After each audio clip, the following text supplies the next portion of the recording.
Pakistan this week में एक बार फिर खुशामदीद। मुत्तहिदा कौमी मूवमेंट से अलहदा होने वाले धड़े MQM पाकिस्तान में वापस आ गए। मुस्तफ़ा कमाल, पाक सरजमीन पार्टी और फारूक सत्तार ने तंजीम बहाली कमेटी को MQM पाकिस्तान में जम करने और खालिद मकबूल सिद्दीकी की सरबराही में काम करने पर इत्तेफाक कर लिया। मजीद अहवाल इस रिपोर्ट में।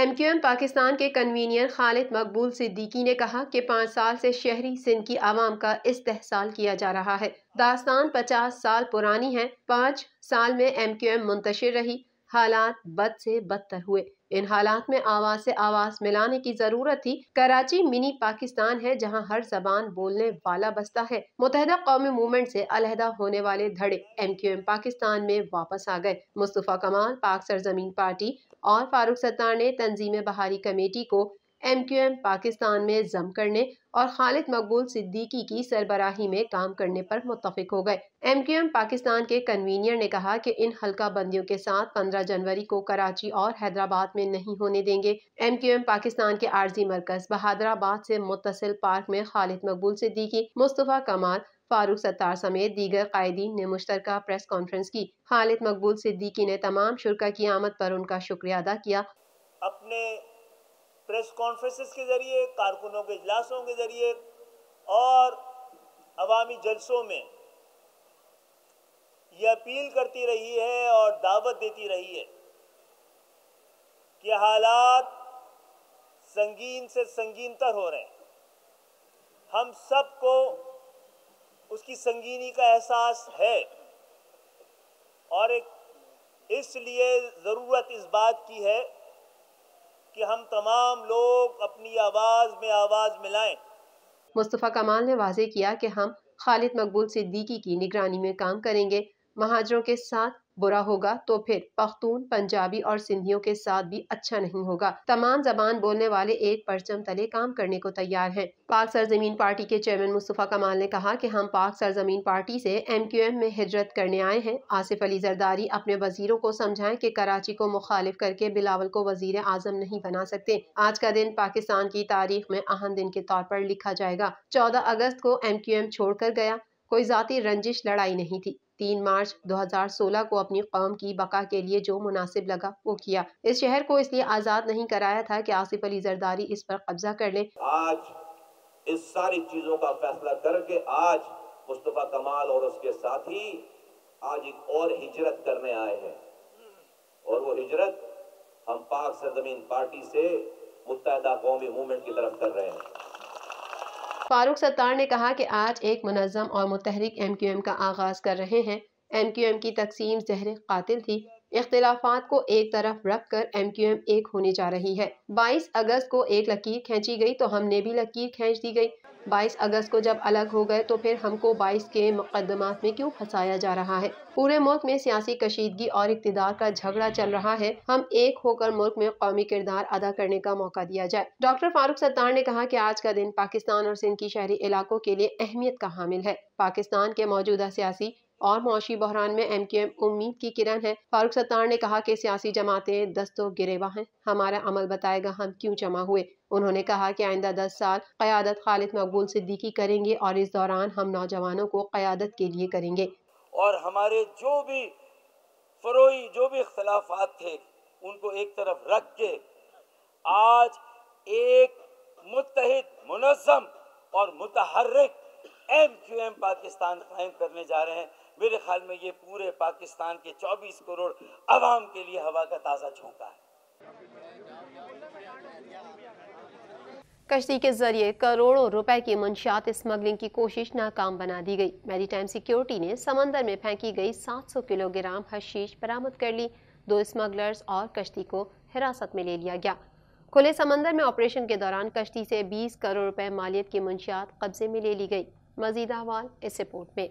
मैरीटाइम सिक्योरिटी एजेंसी ने कश्ती के जरिए करोड़ों रुपए की मंशियात स्मगलिंग की कोशिश नाकाम बना दी। खुले समंदर में ऑपरेशन के दौरान कश्ती से 20 करोड़ रुपए मालियत की मंशियात कब्जे में ले ली।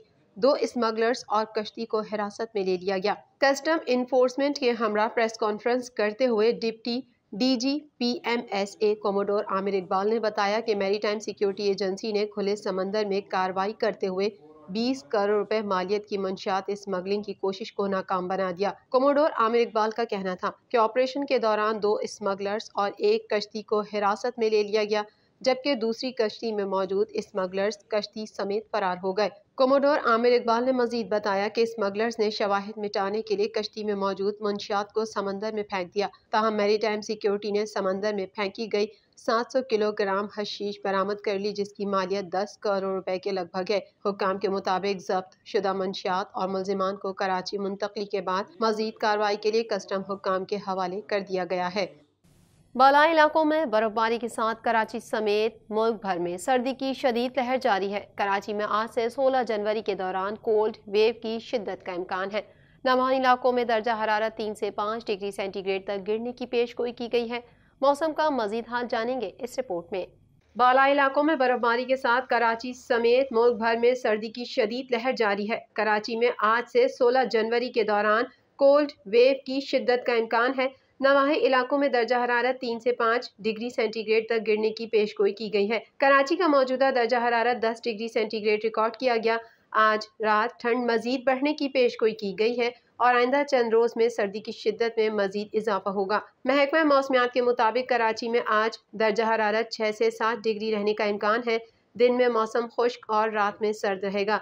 10 किलोमीटर फी घंटा की रफ्तार से हवा चल रही है। उधर पंजाब के मुख्तलिफ शहरों में धुंध बरकरार है। मोटरवे M2 लाहौर से खानका डोगरा तक बंद की गई है। दूसरी तरफ गिलगित बल्तिस्तान, आज़ाद कश्मीर और खैबर पख्तूनख्वा के बालाई इलाकों में हर तरफ बर्फ ही बर्फ नजर आती है। सवात और गिरदो नवाह में बर्फबारी का सिलसिला बदस्तूर जारी है। मालम जब्बा रोड पर बर्फबारी के बाइस सड़क मुकम्मल ब्लॉक हो गई। सयाहत की गर्ज से मालम जब्बा जाने वाले शहरियों को गाड़ियों के साथ स्नो चेन न होने की वजह से मुश्किलात दरपेश हैं। दूसरी जानिब मरी में बर्फबारी के बाद सयाहों की खासी तादाद सर्द और खूबसूरत मौसम से लुत्फानंदोज होने के लिए पहुंच गई है। मलका, कोहसार, मरी में बर्फबारी का सिलसिला थम गया है, जबकि सर्दी की शिद्दत में इजाफा बरकरार है। मरी में पाइप लाइनों में पानी जम जाने से शहरियों के पानी के हुसूल में मुश्किलात का सामना है। मोटरवे पुलिस ने फैजपुर से जड़ावाला तक और M11 लाहौर से समड़ियाल तक ट्रैफिक के लिए बंद कर दी है। कारोबारी दुनिया से भी खबर शामिल कर लेते हैं।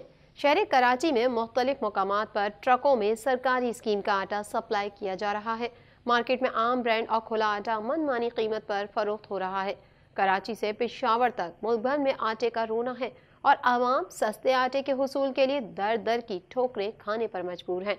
मजीद जानते हैं इस रिपोर्ट में।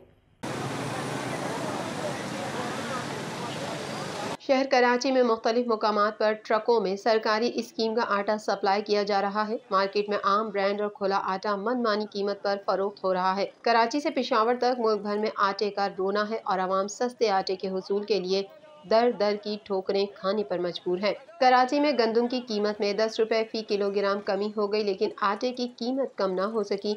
शहर में चक्की के आटे की कीमत 155 रुपए से 160 रुपए किलो पर बरकरार है। हुकूमत ने सस्ते आटे का ऐलान तो किया, लेकिन सरकारी स्कीम के तहत मिलने वाला आटा मार्केट की तलब से कम है। शहरी लंबी लंबी कतारों में लगकर आटा खरीदने के लिए ख्वार होने लगे। सरकारी स्कीम के तहत 10 किलो आटे के थैले की कीमत 650 रुपए, 20 किलो आटे के थैले की कीमत 1300 रुपए मुकर्रर है। मार्केट में 15 किलो आटे का थैला 1900 रुपए से जायद पर मिल रहा है। मार्केट जराये के मुताबिक गंदम की कीमत में तेजी के बाइस आटा भी महंगा हुआ है। ओपन मार्केट में गंदम 4500 रुपए फी मन तक बेची जा रही है, जिसके बाइस आटे की कीमतों में इजाफा हो रहा है। कराची के इलाके सदर में हुकूमत की जानिब से बेचे जाने वाले आटे को खरीदने के लिए आवाम की लंबी कतारों में तवील इंतजार करना पड़ रहा है।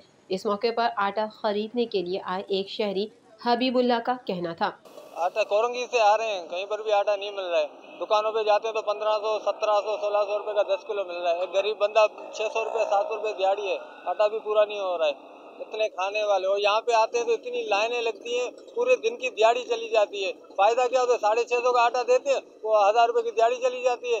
बात वही हो जाती है और मजबूरी आना पड़ता है। कोरंगी से आए हैं, धक्के खा खा के अभी एक कट्टा वो भी एक ही दे रहे हैं, ज्यादा नहीं दे रहे हैं। राशिद महमूद का कहना था कि मैं आटा लेने आया था यार, लेकिन ये लोगों की परेशानी देखकर इतने लोग परेशान हैं। हुकूमत को क्या पड़ी कि ये इतने लोगों को जिस तरीके जो अपनी मर्जी से आटा लेके जा रहा है, किसी को कोई आटा दे रहे हैं अपनी मर्जी से दे रहे हैं, तो गरीब लोग बेचारे पता नहीं कितने लेनों में लगे हुए यार, इतने परेशान हुए हैं। नवीद हुसैन का कहना था, बहुत बड़ी परेशानी हो रही है, हुकूमत ने बहुत महंगा आटा करा हुआ, तो इसलिए लोग आवाम परेशान हो रही है, इसलिए 650 रुपये का आटा मिल रहा है। हम लोग गरीब आदमी है भाई, 25,000 तनख्वाह कमाने वाले हैं। हुकूमत से गुजारिश है कि हुकूमत हमारा ख्याल करे, गरीबों को कम से कम सस्ते से सस्ता आटा पैदा करके दे हमारे को।